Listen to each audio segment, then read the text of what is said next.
मंडळी नमस्कार. कॉकरोच जनता पार्टीच्या आंदोलनाचा आजचा दुसरा दिवस.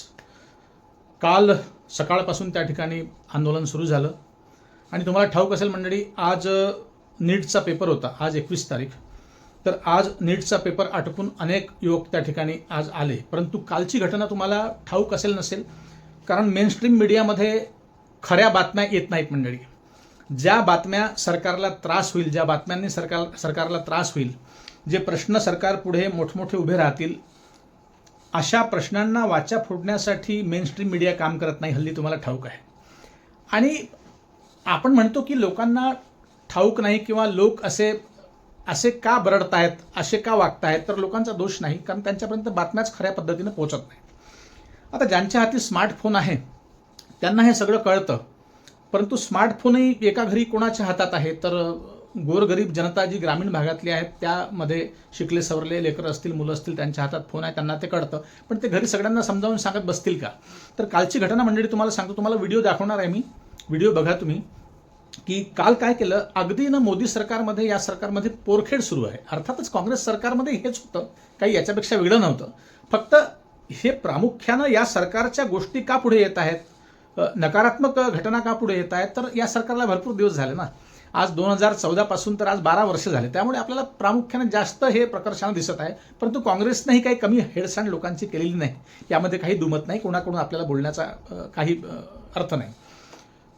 मंडळी काल पाणी बंद केलं. जंतर मंतरवर जो प्रोटेस्ट सुरू आहे तिथे सायंकाळी त्यांनी संध्याकाळपर्यंतची परमिशन घेतली होती, ती परमिशन संपली. नंतर मग धर्मेंद्र प्रधानचा राजीनामा होत नाही आणि सरकारकडून कुठलाही प्रतिनिधी त्यांच्याशी बोलण्यासाठी येत नाही. आता कुठलंही आंदोलन असलं की तुम्हाला ठाऊक असतं की कुठला नाही कुठला सरकारचा एखादा प्रतिनिधी बोलायला जायला पाहिजे, विचारायला जायला पाहिजे, कारण की आंदोलन करणं हा तर संविधानिक अधिकार आहे प्रत्येकाचा, तो केलाच पाहिजे.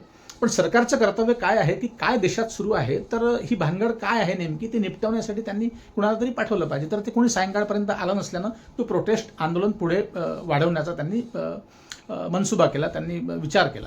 त्यानंतर ते आंदोलन पुढे वाढलं आणि त्या तरुणांनी त्या ठिकाणी मुक्काम करण्याचं ठरवलं जंतर मंतरवरती.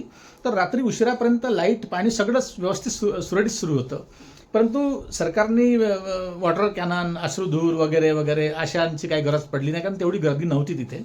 त्यामुळे काही पोलिसांना हा प्रकार करण्याचं काही गरज पडली नाही. परंतु त्यांनी काय केलं, पाणी बंद केलं, वीज बंद केली.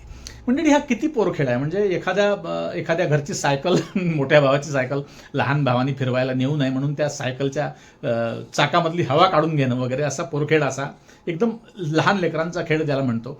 पाणी बंद केल्याने काय होईल? पाणी बंद केलं, वीज बंद केली. त्यांना असं वाटलं की हे चालले जातील. अरे बाबा, हेच काम तुम्ही शेतकऱ्यांच्या आंदोलनासाठी केलं होतं. जेव्हा किसान आंदोलन दिल्लीच्या सीमेवरती होतं तेव्हाही हे सगळं केलं होतं, पण त्यांनी काही फरक पडला नाही. काय वाटतं की प्रतिस्पर्धी जेव्हा असतो, आता प्रतिस्पर्धीच म्हणावं लागेल ना, सरकारच्या विरोधात जे आंदोलन करतायत त्यांना प्रतिस्पर्धीच म्हणावं लागेल सरकारचे. मग ते अजून चिडतात, आणखी प्रखर होत जातं आणि आणखी आंदोलन मोठं होत जातं. अशा अनेक घटना आपल्या देशामध्ये घडल्या आहेत. तर काय केलं की मग पाणी बंद, मग वीज बंद. तर मग काही वेळात मग पोलिसांनी सहकार्य केलं आणि ते वीज आणि पाणी पुन्हा सुरळीत सुरू झालं. तर इतका सगळा पोरखेड कशाला करायचा? आणि दुसरीकडे तुम्हाला ठाऊक असेल मंडळी, हिंदू मुस्लिम हा एवढा अजेंडा चालवण्याचा प्रयत्न केला बीजेपी सरकारने, भाजपाने, पण तो यशस्वी झाला नाही मंडळी. तो या देशात यशस्वी होऊ शकत नाही. हे मोदीजींना ठाऊक आहे की नाही मला माहिती नाही. त्यांना राजकारणासाठी हे सगळा खेळ करायचा असेल. पण त्या ठिकाणी मंडळी तुम्ही व्हिडिओ बघा, एका मुसलमान व्यक्तीने जेवण प्रोव्हाइड केलं, पुरी भाजी वगैरे त्या लेकरांसाठी, त्या तरुणांसाठी त्या ठिकाणी आणलं. आणि तुम्हाला माहिती आहे, अनेक मदतीचे हात पुढे येतात. तुम्हाला ठाऊक आहे, साधे आपल्याकडे रामनवमीसारखे किंवा दुसरे कुठलेही कार्यक्रम असतात, किंवा अलीकडे ईदमध्येही काही चना भाजी पुरी वाटप होत असतं, मसाले भात लोक वाटतात जेवायसाठी, आणि आग्रहाने रस्त्यात ते गाड्या थांबवून तो महाप्रसाद देतात. तर इतके दानशूर आपला भारत आहे. त्यामुळे त्या ठिकाणी एका मुस्लिम बांधवाने जेवण पुरवलं. त्यावरून तुमच्या लक्षात येईल की हिंदू मुस्लिम मुद्दा आहे का आपल्या भारतामध्ये? नव्हेच मंडळी. बघा, मुसलमानाच्या दुकानाच्या शेजारी हिंदूंचं दुकान आहे, हिंदूंच्या वस्तीच्या शेजारी मुसलमानांची वस्ती आहे. असं कधीही काहीही होत नाही आणि तो अजेंडा यशस्वी झाला नाही. आता हिंदू मुसलमान हा मुद्दा थोडासा गोदी मीडियाने सुद्धा खाली ठेवलेला आहे. त्याला जरा ती फाईल जरा शेजारी ठेवलेली आहे मंडळी. तर बघा, आणि मेनस्ट्रीम मीडिया जरी ह्या सगळ्या बातम्या दाखवत नसली तरी आमच्यासारखे इन्फ्लुएन्सर किंवा आमच्यासारखे यूट्यूबर्स या बातम्या दाखवतात किंवा ही माहिती खऱ्या अर्थाने पुरवतात. आता तुम्हाला एक गोष्ट ठाऊक असेल की आता हजारो यूट्यूबर्स आहे मंडळी, की आता मेनस्ट्रीम मीडियाच्या भरोश्यावर हे लोक नाहीत की ज्यांना माहिती पुरणार नाही. आमच्यासारखे असंख्य युट्यूबर्स आहेत, ते त्यांना प्रामाणिकपणे माहिती द्यायची आहे. सरकारचा काय अजेंडा सुरू आहे, देशात काय सुरू आहे, सगळी माहिती द्यायची आहे. आणि आम्हाला कुठलंही काही फंडिंग होत नाही. म्हणजे तुम्हाला प्रामाणिकपणे सांगतो, व्ह्यूजच्या भरोश्यावर हे सगळं चॅनल सुरू आहे. माझ्यासारखे अनेक चॅनल सुरू आहे. आणि आजकाल AIचं झालं आहे, सगळी ट्रीटमेंट AI देते आहे यूट्यूबला. त्यामुळे व्ह्यूजही फार कमी येतात आणि त्या व्ह्यूजच्या भरोश्यावर काही कुणाचं घर चालत नाही किंवा कुणाचं यूट्यूब चॅनल चालत नाही मंडळी. आणि फार कमी लोक असतात. आम्ही विनंती करतो कधी कधी की तुम्ही आर्थिक सहाय्य करा वगैरे, तर ते काही फारसं होत नसतं मंडळी. तर तुम्हाला सांगतो, आजचा दुसरा दिवस आहे प्रोटेस्टचा कॉकरोच जनता पार्टीचा. आणि अभिजित दिपके 2 पावलंही मागे यायला तयार नाही. मंडळी काय होतं की एकदा माणूस त्या आगीत उडी मारली की ती मोहीम पूर्ण करावं लागते, ती फत्ते करावं लागते, मागे जाता येत नाही. कारण का अभिजित दिपकेला आता बघा, एक सटायर पद्धतीनं हा पक्ष सुरू झाला आणि या पक्षाची अशा पद्धतीने वाटचाल सुरू झाली आणि आंदोलन सुरू झालं. निवडणूक आयोगाकडे कुठलाही नोंदणीकृत हा पक्ष नाही, पण आंदोलनापुरता हल्ली हा विषय आहे. अनेक लोकांनी, अनेक विचारवंतांनी, अनेक अनुभवी राजकीय विश्लेषकांनी यावर विश्लेषण केलं की सोशल मीडियावरचा हा पक्ष आहे, काही जास्त काळ टिकणार नाही. यांचं सगळं भुंकणं, बोलणं वगैरे सगळं सोशल मीडियावरती आहे. जी आळशी आहे, त्यांना काही देशाचं पडलेलं नाही वगैरे वगैरे, असं नव्हे मंडळी. सगळ्यांना सगळं कळतं. तुम्हाला माहिती असेल की अनेकदा मोठेही घरात चुकतात, देशात चुकतात, जगात चुकतात. मोठे चुकतात ना, ज्यांना अनुभव असतो तेही लोक चुकतात. परंतु कधीही तरुण मंडळी त्यामध्ये फारसा इंटरेस्ट घेत नाही. त्याचं कारण असं असतं की आपल्या देशामध्ये फार चांगली संस्कृती आहे की मोठ्यांचा आदर करणं. एखाद्या वेळेस वडील, माणूस, भाऊ जरी चुकला असला तरी तरुण लेकरं घरातले असतात, ते बोलत नसतात, ते त्यावरती पडदा टाकतात किंवा ते कानाडोळा करून ते घरून निघून जातात. परंतु अशाच पद्धतीची ही गोष्ट मंडळी देशातली आहे. आपल्या तरुणांना आता सगळं कळलेलं आहे. आता हे धोतीछाप नेते, हे 10वी फेल नेते, काही तर 4था वर्गही शिकले आहे की नाहीत माहीत नाही, त्यांच्या बोलण्यावरून नेहमी जाणवतं त्यांच्यामध्ये बोलण्यातली प्रगल्भता नाही, काही नाही, काहीच नाही. आता अनेक नेते जे आहेत ते बघा, 22 लाख विद्यार्थी या प्रकरणामध्ये, या नीटचं जे पेपरफुटी प्रकरण झालं मंडळी, 22 लाख विद्यार्थी याचे पीडित आहेत. 22 लाख विद्यार्थ्यांना याचा फटका बसलेला आहे. आता 22 लाख विद्यार्थी काय, मी मागच्या व्हिडिओत सांगितलं तुम्हाला, 22 लाख टोटल विद्यार्थी आपल्या देशातले आहेत मंडळी, सगळ्या राज्यातले आहेत.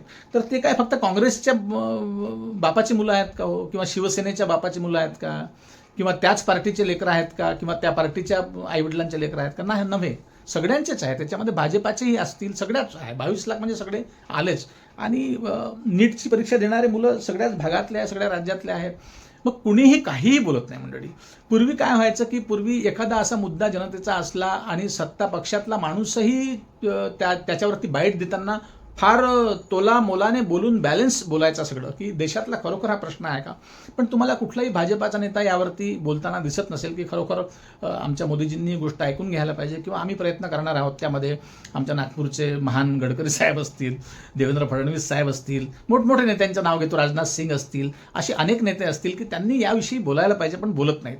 त्याचं कारण मंडळी, पूर्वी काय होतं की एखादा पंतप्रधान, समजा पंतप्रधानांची टीम आहे आपली, एका पक्षाची टीम आहे, एका पक्षाची सत्ता आहे, तर एखादा माणूस वावगं काही बोलला तरी त्याच्यावरती काही आपत्ती येत नव्हती. पण अलीकडे मोदीजींच्या विरोधात बोलणं म्हणजे फार मोठी रिस्क झाली आहे, अतिशय मोठी रिस्क झाली आहे. त्यामुळे कुणीच काही बोलत नाही. भाजपातले दुसरा कार्यक्रम जर अटेंड करायचा असला, काँग्रेस पक्षाचा एखादा कार्यक्रम अटेंड करायचा असला, जुनी पद्धत आहे, प्रोटोकॉल आहे की सगळ्याच पक्षांना निमंत्रण असतं. आता जसं फॉर एक्झाम्पल आपण एक सुप्रिया सुळे यांच्या मुलीचं लग्न काल झालं, तर सगळ्याच पक्षाचे तिथे लोक होते, सगळ्यांना निमंत्रण होतं, ते सगळे लोक गेले. बॉलिवूडही होतं आणि बॉलिवूडच्या बाहेरच्या राजकीय क्षेत्रातली मोठमोठी मंडळी होती. मग अशा ठिकाणी सगळे लोक एकत्र येतात. पण हल्ली भाजपामध्ये हे झालं की तू तिथे जाशील तर तुलाही परमिशन घेऊन जावं लागेल की काय, अशी सगळी कंडिशन झालेली आहे. म्हणजे हे याच सरकारमध्ये पाहायला मिळतं आहे, दुसऱ्या कुठल्याही सरकारमध्ये यापूर्वी आपल्याला पाहायला मिळालेलं नाही. तर जेन झी म्हणजे तरुण म्हणजे आपले आहेत मंडळी, उद्याचं देशाचं भविष्य आहे. त्यांचे प्रश्न काय आहेत? त्यांचे प्रश्न म्हणजे त्यांचे एकट्याचे प्रश्न नाहीत, देशाचा प्रश्न आहे हा. नीट पेपर फुटी प्रकरण 22 लाख विद्यार्थी या चंगुलमध्ये फसलेले आहेत मंडळी. त्यांचं भविष्य धोक्यात आहेत. आणि 22 लाख विद्यार्थी काही श्रीमंतांचे लेकरं नाहीत मंडळी. अहो, अनेक लेकरं, अनेक मायबाप असे आहेत की मुलगा काय करतो आहे, कुठलं शिकतो आहे, कुठली शाळा शिकतो आहे, त्याला 10वीच्या वरती बोलता येत नाही, सांगता येत नाही. 11वी 12वी सांगता येतील, त्याच्यानंतर ते 12वी नंतर BA गेलं की ते 13वी म्हणतात. अशी कंडिशन आहे मंडळी. तर अनेक लेकरं ग्रामीण भागातले तर स्वतःच धडपड करतात, स्वतःच धावपळ करतात मंडळी, आपले कागदपत्र गोळा करतात आणि शिक्षण शिकतात. तर मला हे म्हणायचं आहे, हा व्हिडिओ करण्यामागचा हा उद्देश आहे मंडळी. आपण हे व्हिडिओ करावेच लागतील. व्ह्यूज त्यावरती मिळो अथवा न मिळो, व्हिडिओ माझे चालू न चालू, पण त्या विषयावरती बोलणं आवश्यक आहे मंडळी. जेनझीच्या पाठीमागे आपण राहायला पाहिजे मंडळी. या देशातले विद्यार्थी आहेत आणि शिक्षण विभाग एवढा सडलेला झालेला आहे, इतका सडलेला कुजलेला आहे मंडळी, की त्याला सुधारणं अतिशय गरजेचं आहे. आणि पंतप्रधान मोदी साहेबांनी आता अहंकार बाजूला ठेवायला पाहिजे. हा कसला अहंकार आहे हो तुमचा? कसला अहंकार आहे? एक घ्या ना, की एक देश म्हणजे एक घरच आहे, कुटुंब प्रमुख आहेत मोदीजी. मग एखाद्या कुटुंबातल्या माणसाने एखादी काही घटना घडली कुटुंबात, तर त्यांनी कुटुंब प्रमुखाला सांगू नये का? सांगावं. मग कुटुंब प्रमुखाने त्याची अडचण ती सोडवावी ना. त्यालाच कुटुंब प्रमुख म्हणतात की नाही? मग आपण समजू मोदीजी कुटुंब प्रमुख आहेत या देशाचे. एक देश एक कुटुंब आहे, त्यांच्याच सांगण्याप्रमाणे तेच भाषणामध्ये अनेकदा बोलतात. तर त्यांनी ही अडचण सोडवायची नाही का? हा कसला अहंकार आहे की हमारे बीजेपी में इस्तीफे नहीं होते, हमारे सरकार में इस्तीफे नहीं होते. राजनाथ सिंग साहेबांनी मागे म्हटलं होतं. हा काय प्रकार आहे, इस्तीफे नाही होते? अरे इस्तीफा द्यावा लागेल ना, राजीनामा द्यावा लागेल. आणि आज बघा, 22 लाख विद्यार्थी पीडित आहेत आणि अनेक मुलांनी आत्महत्या केल्या, 4-5 लेकरांनी आत्महत्या केल्या.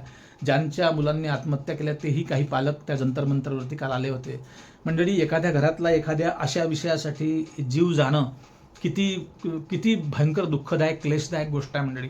त्यांच्या कुटुंबाला ते माहीत असेल. आकांक्षा नावाची नागपूरची मुलगी आहे, तिच्या पाठीमागे कोणीच नव्हतं मंडळी, कोणीच नव्हतं. तिच्या वडिलांना पॅरालिसिस झालेला आहे आणि नीटचा हा पेपर फुटला म्हणून आता पुन्हा अभ्यास करावा लागेल, पुन्हा आपलं आयुष्यातले आपले वर्ष वाया जातील. आणि अतिशय 4-5 वर्षापासून जिकरीनं रात्रंदिवस अभ्यास करणारी ती मुलगी हताश झाली आणि तिला मृत्यूशिवाय तिच्या डोळ्यापुढे काहीच दिसलं नसेल कदाचित, आणि तिने आत्महत्या केली मंडळी. ही किती गंभीर गोष्ट आहे, किती गंभीर घटना आहे. तशाच शेतकऱ्यांच्या आत्महत्या होतात. सरकारला काहीच लाज शरम काहीच वाटत नसेल का हो? काहीच वाटत नसेल का? गेली 1.5 महिना झाला हा प्रश्न देशामध्ये फिरतो आहे. अभिजित दिपकेला अमेरिकेहून यावं लागलं, त्याला 4-5 लाख रुपये महिन्याची नोकरी मिळाली असती आरामात. 25-30-50 लाख रुपयाचं पॅकेज त्यालाही मिळालं असतं. त्यांनी छानपैकी नोकरी केली असती, लग्न केलं असतं, आपले बायको लेकरं सांभाळून त्यांनी आपला संसार केला असता. पण मंडळी, प्रत्येकाने असाच विचार केला तर मग बोलणार कोण? देशातल्या या प्रश्नांसाठी कोण बोलणार मंडळी? तुम्ही आता व्हिडिओ पाहिलाच आहे, सगळं संवाद आहे. देशामध्ये कुठलाही हिंदू मुस्लिम नावाचा प्रकार नाही मंडळी, लक्षात घ्या. हे काही अंधभक्त बावळट आहेत, ते त्यांचं सोडून द्या. मूर्ख आहेत ते, त्यांना काहीही कळत नाही. अहो, मी वारंवार व्हिडिओमध्ये सांगतो की ज्या भावाने साखर काँग्रेसच्या माणसांना घ्यायची आहे, त्याच भावाने साखर बीजेपीच्या माणसांना घ्यायची आहे, त्याच भावात पेट्रोल काँग्रेसच्या लोकांना घ्यायचं आहे, त्याच भावात शिवसेनेच्या लोकांना घ्यायचं आहे, त्याच भावात भाजपाच्या लोकांना घ्यायचं आहे. इतका बावळट प्रकार की आपले अधिकार काय? आपण टॅक्स देतो, आपल्या टॅक्सवरती हा देश चालतो, आपल्या टॅक्सवरती या मंत्र्यांच्या गाळ्या फिरतात, आपल्या टॅक्सवरती हे मंत्री कपडे घालतात, यांचे बंगले सगळं उभं आहेत, सगळं यांचं ऐश्वर्य उभं आहे, सगळं आपल्या टॅक्सच्या भरोश्यावर आहे मंडळी. आणि आपल्याला प्रश्न विचारण्याचा अधिकार नाही असं कोण म्हणतंय मंडळी? तर म्हणून म्हणतो की असे व्हिडिओ तुम्ही शेअर करत चला. मेन स्ट्रीम मीडियामध्ये ह्या बातम्या नाहीत. आज आंदोलनाचा दुसरा दिवस आहे आणि हे आंदोलन चिघळेल मंडळी. मी कालच्या व्हिडिओमध्ये सांगितलं होतं. आता नीटचा पेपर देऊन झाल्यावरती अनेक विद्यार्थी अनेक त्या ठिकाणी येत आहे. महाराष्ट्रातले तरुण भरपूर गेलेले आहेत, उत्तर प्रदेशातले आहेत, बिहारमधले आहेत, आंध्र प्रदेशातून आलेले काही विद्यार्थी आहेत, अनेक भागातून त्या ठिकाणी विद्यार्थी आलेले आहेत मंडळी. तर विद्यार्थ्यांच्या पाठीशी आपण राहिलं पाहिजे आणि या सरकारला जाग आली पाहिजे मंडळी. धर्मेंद्र प्रधान शिक्षण मंत्री, मी तर म्हणतो की मोदी साहेबांनी राजीनामा मागण्याच्या आधीच त्यालाच लाज वाटायला पाहिजे. त्या माणसाला काहीच लाज नाही, काहीच शरम नाही का? की आपली दररोज वर्तमानपत्रात हेडलाईनमध्ये आपलं नाव येत आहे, धर्मेंद्र प्रधान इस्तीफा दो, गो प्रधान गो अशा त्या ताटं वाजून थाड्या वाजून काल आंदोलन केलं त्या जंतर मंतरवरती. किती लाजिरवाणी गोष्ट आहे म्हणजे, किती लाजिरवाणी गोष्ट आहे. एखाद्या छोट्या गोष्टीसाठी माणसाला किती मोठी लाज येते. माणूस महिना वर्षे एखाद्या माणसाला तोंड वर काढत नाही, कोणाला तोंड दाखवायच्या लायकीचे राहत नाही लोक. अशाही घटना घडतात. एवढी लाज येते. तुम्हाला काहीच लाज नसेल का? यांना काहीही शरम नसेल का? अरे फक्त राजीनामा मागत आहे ते काय तुमची सत्ता मागत नाही, तुमचं पद मागत नाही, किंवा शिक्षण मंत्री काय अभिजित दिपकेला व्हायचं नाही. राजीनामा मागताय, देऊन टाकायचा राजीनामा. अरे तुम्ही पक्षात आहात, तुम्ही पक्षात तुमच्या चांगलं काम केलं असेल, तुम्हाला कुठलं नाही कुठलं पद उद्या मिळेलच. मी तर म्हणतो की मोदीजींनी राजीनामा मागण्याच्या आधीच त्या माणसाने स्वतःच राजीनामा द्यायला पाहिजे, त्याला लाज यायला पाहिजे, त्याला शरम वाटायला पाहिजे मंडळी. तर काहीच निर्लज्जतेचा एकदम कळस गाठलेला आहे मंडळी. आणि भाजपाच्या काळामध्ये या सरकारमध्ये तुम्ही पाहिलं असेल गेल्या 12 वर्षात कुणालाच काही शरम उरलेली नाही. राजीनामा घेतल्याशिवाय राजीनामा देतच नाही. मागे तुम्ही धनंजय मुंडेंचं प्रकरण पाहिलं असेल. अरे तुम्हाला इतकी सत्तेची लालसा कशासाठी आहे लोकांना कळलेलं आहे.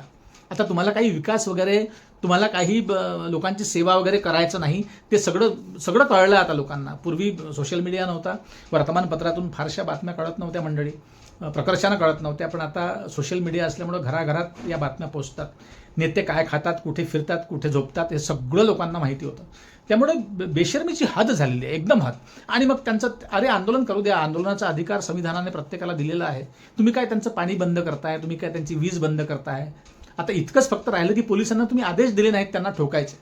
पण एक लक्षात घ्या, हे होऊ नये. हे जर झालं तर जेनजी फार चिडेल मंडळी आणि पूर्ण देशात गदारोळ माजून जाईल आणि त्याचं नुकसान होत असतं देशाला. अनेक नेत्यांनी आपली सुरक्षा वाढवली असेल, निश्चितच वाढवली असेल. नेते सध्या हल्ली एकटे काय फिरतायत ते, त्यांच्यामागे नेहमीच 15-20-50 लोकांचा लवाजमा असतो आणि फार मोठा अतिभयंकर खर्च आपल्या टॅक्सच्या पैशातून ते लोक करत असतात मंडळी. पण थोडीशी लाज नाही, शरम नाही आणि मग काही बयान देतात. कोणी अराजक म्हणतं त्या अभिजित दीपकेला, तर कोणी आतंकवादी म्हणतं, कोणी पाकिस्तानी म्हणतं, कोणी खलिस्तानी म्हणतं. अरे कुठलाही मुद्दा समजून घेण्याच्या पहिले बरडणं आणि मूर्खासारखं वाह्यातासारखं काहीही बोलणं, तुमच्या बोलण्यावर काय लोकांचा विश्वास असतो का हो? कमेंट बॉक्स बघा तुम्ही. सगळ्याच चॅनलचे, माझ्या चॅनलच्या खाली कमेंट्स येतात ना, इतकं त्या फडणवीसांबद्दल लोक लिहितात, त्या पंतप्रधानांबद्दल लोक लिहितात, इतकं अर्वाच्य भाषेत टीका करतात लोक की तुम्हाला काय सांग. 1-2 कमेंट्स असतील त्या ज्या थोड्याशा उजव्या बाजूच्या असतील, बाकी सगळ्या बरं. माझंच चॅनल नाही, कुठलंही चॅनल तुम्ही उघडून बघा मंडळी, त्याच्या खालच्या कमेंट्स बघा तुम्ही. इतक्या वाह्यासारख्या कमेंट्स येतात की म्हणजे लोक कंटाळून गेलेले आहेत. आणि म्हणूनच म्हटलं, मी मागच्या व्हिडिओमध्ये म्हटलं होतं मंडळी की खूप जास्त काळ एखाद्या पक्षाची सत्ता नसावी, कारण ते एकदम अहंकार होऊन जातो. हम है तो कोई नहीं, हम ही सब कुछ कर सकते हैं, आम्ही फार बुद्धिवादी आहोत. आणि काही विशिष्ट जमातीचे लोक असतात, त्यांना वाटतं की ते पैदाइशीच अतिशय उच्चभ्रू आहेत आणि त्यांची भाषा सुंदर, त्यांचं राहणीमान सुंदर, त्यांना बुद्धी जास्त आपल्या सगळ्यांपेक्षा, असा त्यांचा हा भ्रम आहे. तर हा भ्रम त्यांनी ठेवू नये मंडळी. आणि अभिजित दीपकेंना तुम्ही पाठिंबा द्यायला पाहिजे आणि हा व्हिडिओ जास्तीत जास्त लोकांपर्यंत शेअर करा. तुम्ही यामधले जे व्हिडिओ मी तुम्हाला दाखवले आहेत किंवा दाखवता जे शक्य झालं ते मी तुम्हाला माझ्या व्हिडिओमध्ये दाखवतो. काही क्लिप्स असतील त्या ज्याच्यावरती कॉपीराईट नसेल त्या क्लिप मी दाखवू शकतो, ते तुम्ही बघा मंडळी. आणि तुम्हाला एक विनंती आहे की तुम्ही सोशल मीडियावरती जे अजित अंजुमजीचं चॅनल असेल, कुमकुम बिनवालचं चॅनल असेल, हिंदीमधली गोष्ट करतो आहे, किंवा रेड माईक चॅनल असेल, ते बघा तुम्ही मंडळी. तुम्हाला खऱ्या बातम्या मिळतील. महाराष्ट्रातले काही चॅनल्स आहेत, चांगलं काम करतायत, त्यांचे तुम्ही व्हिडिओज बघा. आज तकला थोडं टाळावं लागेल तुम्हाला, कारण की सगळ्या खोट्या बातम्या आणि जे काही सरकारला पूरक असेल, जे काही सरकारला छान वाटेल अशा पद्धतीच्या ते लोक बातम्या येतात मंडळी. तर आज दुसरा दिवस आहे अभिजित दीपकेंचा कॉक्रोच जनता पार्टीच्या आंदोलनाचा, दिल्लीतला जंतर मंतरवरचा. आता उद्या काय होतं, आज रात्रीत काय घडतं ते पुन्हा नव्यानं आपल्याला समजून घ्यावं लागेल मंडळी. पण त्या ठिकाणी एका मुस्लिम बांधवाने जेवण पुरवलं त्यांना आणि अनेक समाजसेवक त्या ठिकाणी आता एक करून येईल मंडळी आणि प्रत्येक गोष्टीचा पुरवठा त्यांना करेल मंडळी. फंडिंग पण देईल देशाच्या भल्यासाठी, देशाच्या चांगुलपणासाठी किंवा देशाचं भविष्य उज्ज्वल होण्यासाठी. अनेक लोक मैदानात वेळोवेळी ज्यांचं जेव्हा या देशात आंदोलन झालं आहे तेव्हा समाजसेवक उतरलेले आहेत. त्यांनी फंडिंग केलं आहे, त्यांनी अन्नधान्य पुरवलेलं आहे, सगळंच पुरवलेलं आहे. त्यामुळे असा पोरखेड भाजप सरकारने करू नये. भाजप सरकारच म्हणावं लागेल, मोदी सरकार एकच नाव आहे फक्त, मोदी सरकार. असा पोरखेड करू नये. पाणी वीज बंद करण्याचा त्यांचा राईट आहे, त्यांचा अधिकार आहे आंदोलन करण्याचा, त्यांना करू द्या. आणि त्यांना कृपा करून त्यांना अभिजित दीपकेला या गोष्टीसाठी, या त्याच्या मागणीसाठी तुम्ही पाठिंबा द्या मंडळी. तर आपल्या चॅनलवर नवीन असाल तर सबस्क्राईब करा आणि जास्तीत जास्त लोकांपर्यंत हा व्हिडिओ शेअर करा मंडळी. व्ह्यूजच्या भरोश्यावर फक्त आम्ही राहू नये, यासाठी चॅनललाही सहकार्य करणं गरजेचं आहे. तर खाली जॉईन बटन दाबण्याचा प्रयत्न करा आणि आमच्या चॅनलचे सदस्य होऊन आपल्या चॅनलला सहकार्य करा मंडळी, जेणेकरून ही माहिती तुमच्यापर्यंत आम्ही खऱ्याखुऱ्या पद्धतीनं पोहोचवू शकू. नमस्कार.